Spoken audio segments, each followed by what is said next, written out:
Ouais, ça s'est très bien passé, le rendez-vous avec l'éducateur. Excellent. Des très bons progrès avec Opi. Non, pas encore. Ouais, c'est très bien passé. Et bonne nouvelle, je vais tourner des vidéos avec l'éducateur. J'en ai parlé avec lui. Du coup, aujourd'hui, vu qu'on l'a vu, jeudi prochain, après-midi, je vais à la pension canine avec tout mon matos et on va tourner des vidéos. Alors il y aura des vidéos YouTube et des vidéos courtes que lui partagera aussi, il les publiera sur ses réseaux sociaux et tout ça. Je vais l'aider aussi parce que le problème c'est qu'il est mal référencé. Donc tu le trouves pas facilement sur Google et tout, donc je vais l'aider à faire un peu mieux son référencement de son site et tout ça. Et en plus de ça, bah, on va filmer des vidéos du coup d'éducation canine, et comme il a dit, lui ce qu'il veut faire le plus c'est des vidéos où il explique des choses toutes basiques sur les animaux. Il a dit en fait le truc c'est que moi j'aimerais bien de faire des petites vidéos où j'explique juste des petits process, des petites astuces pour des choses toutes basiques que les gens n'ont pas besoin de dépenser de l'argent pour aller voir un éducateur. Et là, il a dit par exemple, mon chien tire en laisse en balade, et il dit, il n'y a pas besoin de claquer de l'argent pour aller voir un éducateur. Il y a des techniques qui sont toutes simples à faire. Il a dit, et ça, j'aimerais bien expliquer en vidéo pour que les gens, en fait, il a dit, voilà, lui-même, il a dit, moi, je pourrais empocher de l'argent, dire, oui, oui, je suis là pour ça, je suis là pour ça. Dis-moi, mon intérêt, c'est de travailler sur des vrais cas, comme Opi, par exemple, le cas de sa peur des congénères et tout ça, parce il s'est fait frâler quand ils étaient gosses et tout. Donc, du coup, il a dit, moi, je préfère travailler sur des choses comme ça plutôt que de travailler sur des petites bêtises ou des petites, voilà, des petites difficultés qu'on peut avoir avec les animaux, genre le rappel, le faire mettre assis, lui faire écouter des trucs, lui faire comprendre des choses. Voilà, il a dit ces choses-là. Moi, j'aimerais bien faire des petites vidéos pour que les gens puissent comprendre. Donc voilà, jeudi prochain, j'y vais. Alors peut-être demain, je sais pas encore, on attend parce que demain il reçoit demain des animaux qui sont réactifs congénères. Donc on dit réactif, c'est-à-dire que c'est comme Opi, c'est des chiens qui se tendent quand ils voient un congénère et tout ça, et réactifs humains, des chiens qui sont réactifs humains. C'est des chiens qui, du coup, quand ils croisent un humain, ils sont tout de suite mal, tu vois. Alors ça peut être de la morsure, ça peut être de l'excitation, ça peut être beaucoup de choses. Et du coup, il a dit, bah demain il en a. Donc j'ai dit à Laura, écoute, si c'est le matin, c'est pas possible. Laura elle bosse le matin et du coup moi je suis avec les gosses. Par contre, si c'est l'après-midi, je peux passer 1 heure, 2 heures là-bas. Voilà, le temps de faire une petite vidéo et tout, tranquille. Ah, il y a un chat qui attend. Salut toi, tu peux rentrer, je t'autorise. Et oui, le but c'est que jeudi prochain, j'y aille avec Opi, parce que le but aussi c'est qu'Opi soit un cas d'école, en gros, qu'on puisse utiliser Opi. Voilà, c'est mon outil marketing Opi. Non, c'est qu'en fait on puisse montrer et démontrer ce qui se passe avec Opi, et c'est le bon plan, c'est mon chien, donc du coup bah voilà, ça passe bien. Donc là, j'ai commencé à recharger les batteries parce que si demain finalement j'y vais l'après-midi, j'aimerais bien être équipé. Parce que l'idée en fait c'est que je vais filmer avec la caméra 360 que je vais mettre sur trépied pour que ça filme l'intégralité de ce qui se passe en 360. Comme ça, moi au niveau du montage, je peux montrer et gérer ce que je veux. Je pense lui mettre à l'éducateur, lui mettre le G7X au plastron pour que ça puisse filmer en point de vue comme si c'était ses yeux. À l'éducateur, bon du coup il aura les yeux vachement bas, mais filmer ses gestes, sa façon d'approcher l'animal, etc.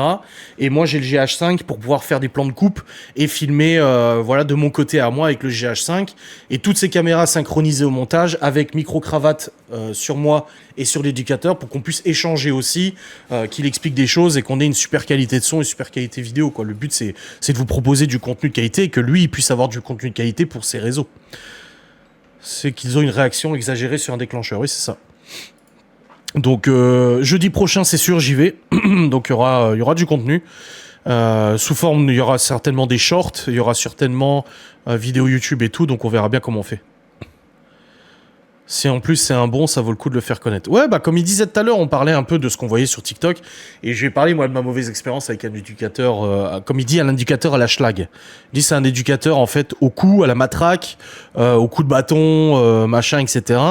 Il a dit ah oui, oui, ça marche. Il dit ça marche, mais en fait le chien il va être constamment dans une peur et dans une crainte, et c'est justement ces chiens-là qui risquent de faire une connerie.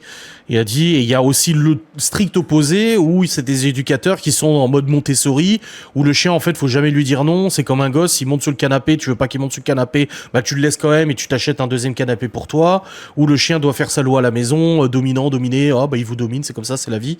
Il a dit non, on est juste, en fait, il a dit, moi, mon fonctionnement, c'est juste un fonctionnement logique. Ça, il vous l'expliquera mieux en vidéo, mais il a dit, moi, je fonctionne juste à la logique. La logique, c'est ça. C'est le chien, il tire sur sa laisse, tu t'arrêtes. Et quand il fait demi-tour pour revenir vers toi, bah, tu peux lui montrer que bah, là, tu reprends la marche. Et au bout d'un moment, bah, il va comprendre que s'il tire, logiquement, on s'arrête. Et moi, je veux pas m'arrêter. Moi, je veux sniffer les odeurs. Donc, s'il veut sniffer les odeurs, bah, il a un pas à avoir, du coup, sans abuser ou quoi que ce soit. Et là, c'est vrai qu'aujourd'hui, la semaine dernière, du coup, il a rencontré pour la première fois des chiens à travers le grillage, des chiens régulateurs. C'était très mouvementé et tout, même si au bout d'un moment, il s'est quand même un peu calmé, mais c'était quand même assez...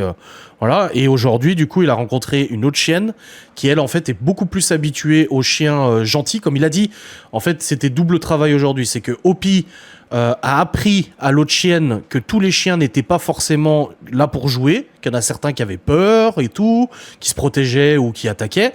Et de l'autre côté, Opie a pu voir qu'il existait aussi des chiens qui voulaient juste jouer et pas forcément lui arracher la gueule. Donc du coup, bah franchement aujourd'hui ça s'est hyper bien passé. On a fait des tests en laisse à se rapprocher du grillage où il y a le chien. Opie, bizarre. Alors, est-ce que c'est le contexte? Je sais pas, mais généralement quand on croise un chien, Opie il se met en wheeling et il aboie. Il est excité et tout. Là, on l'a quasiment pas entendu aboyer. Il a eu des chiens derrière le grillage, plusieurs fois des chiens. De différentes races, différents sexes, etc. Et ouais, parce que chez les chiens, il n'y a pas de non-binaire. C'est une particularité humaine de se compliquer la vie, je crois. Mais du coup, et en fait, au bout d'un moment, bah, il a joué. Il a réellement joué avec le chien. Alors, c'est un grillage interposé, encore une fois. On n'est pas là pour créer un massacre. Mais du coup, bah, il a joué avec le chien. Il l'a dit au bout d'un moment. Vous verrez dans le vlog, il le dit. Il a dit, il dit là, il joue. C'est du jeu. Et ça fait plaisir. Et au bout d'un moment, Opie, il lâche l'affaire, il va aller se baigner, il revient, il recourt un coup, il va se baigner, il revient. Donc non, franchement, c'était hyper encourageant. Avec Laurent, on était super contents parce qu'on s'est dit, voilà, oui, bien sûr, il était réactif parce qu'il voyait le chien, bah, et si quand on l'avait en laisse, il tirait et tout. Mais on passait notre chemin et c'était pas non plus aussi sportif que ça a pu l'être dans le passé quand on se promenait dans la rue. Le but, c'est que voilà, si on se promène dans la rue, il croise un chien, que dans sa tête, chien ne soit pas forcément signe de morsure. Parce que voilà, autant il a chopé le bulldog parce que le bulldog était détaché, il lui a sauté dessus, autant Opie a dû se faire bouffer la gueule aussi pour avoir aussi peur des animaux. Merde, c'est pas remboursé par la sécu chez eux, grave. Et qu'est-ce qu'elle m'envoie là, mec? Donc voilà. C'est un éducateur qui est comme ça. C'est un éducateur qui fonctionne simplement à la logique. Après, il a dit, oui, parfois il faut avoir une voix ferme. Il parle même en allemand à ses chiens. Des fois, il faut être un peu plus, voilà, avoir un peu plus de poigne, un peu plus de. C'est pour ça, comme il a dit, moi, ma voix, elle porte plus que celle de Laura. Donc, du coup, bah, Opie a plus tendance à m'écouter ou autre. Mais c'est pas pour ça que il est tabasse ou quoi que ce soit. Non, c'est juste la logique. Il dit, tout est une question de logique.